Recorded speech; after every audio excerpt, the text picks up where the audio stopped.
मरकुस रचित सुसमाचार 9वां अध्याय।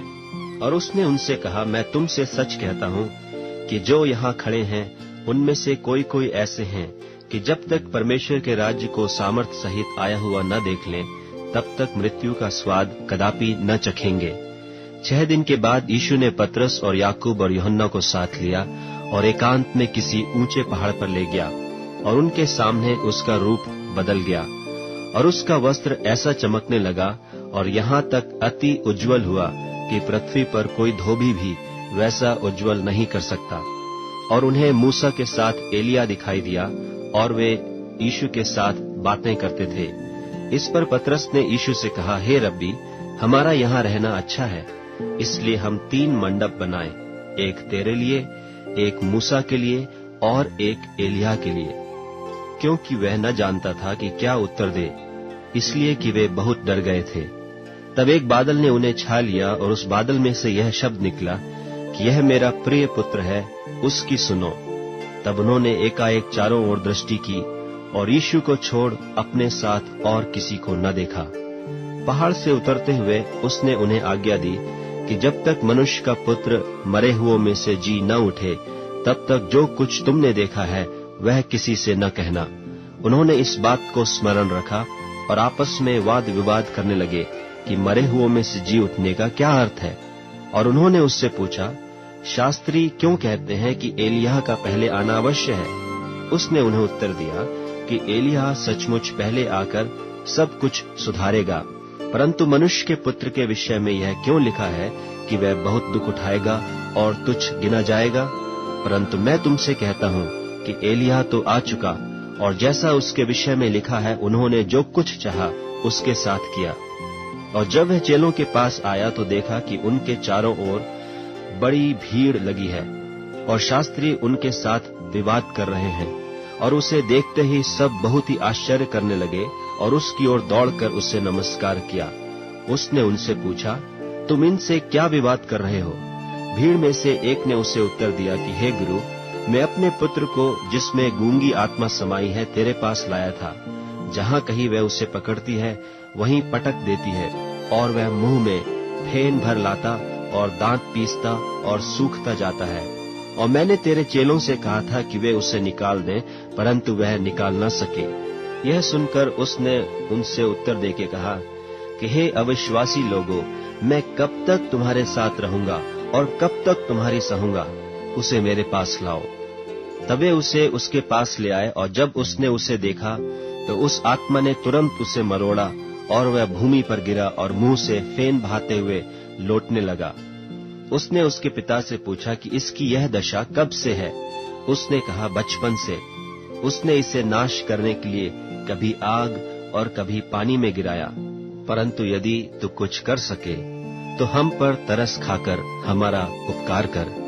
यीशु ने उससे कहा, यदि तू कर सकता है, यह क्या बात है?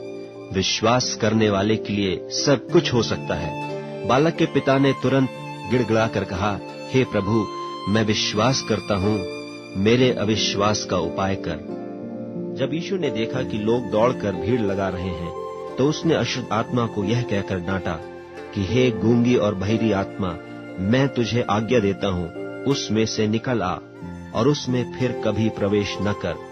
तब वह चिल्लाकर और उसे बहुत मरोड़ कर निकल आई और बालक मरा हुआ सा हो गया।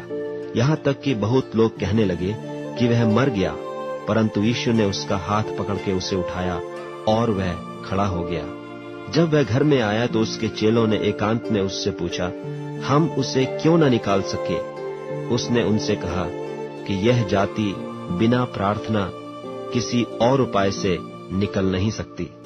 फिर वे वहां से चले और गलील में होकर जा रहे थे, और वह नहीं चाहता था कि कोई जाने, क्योंकि वह अपने चेलों को उपदेश देता और उनसे कहता था कि मनुष्य का पुत्र मनुष्यों के हाथ में पकड़वाया जाएगा और वे उसे मार डालेंगे और वह मरने के 3 दिन बाद जी उठेगा। पर यह बात उनकी समझ में नहीं आई और वे उससे पूछने से डरते थे।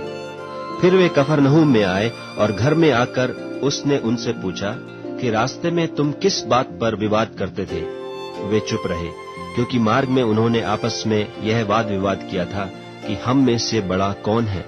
तब उसने बैठकर 12 को बुलाया और उनसे कहा, यदि कोई बड़ा होना चाहे तो सबसे छोटा और सबका सेवक बने। और उसने एक बालक को लेकर उनके बीच में खड़ा किया और उसे गोद में लेकर उनसे कहा, जो कोई मेरे नाम से ऐसे बालकों में से किसी एक को भी ग्रहण करता है वह मुझे ग्रहण करता है, और जो कोई मुझे ग्रहण करता वह मुझे नहीं वरन मेरे भेजने वाले को ग्रहण करता है। तब यूहन्ना ने उससे कहा, हे गुरु, हमने एक मनुष्य को तेरे नाम से दुष्ट आत्माओं को निकालते देखा और हम उससे मना करने लगे, क्योंकि वह हमारे पीछे नहीं हो लेता था। यीशु ने कहा, उसको मत मना करो, क्योंकि ऐसा कोई नहीं जो मेरे नाम से सामर्थ का काम करे और जल्दी से मुझे बुरा कह सके, क्योंकि जो हमारे विरोध में नहीं वह हमारी ओर है।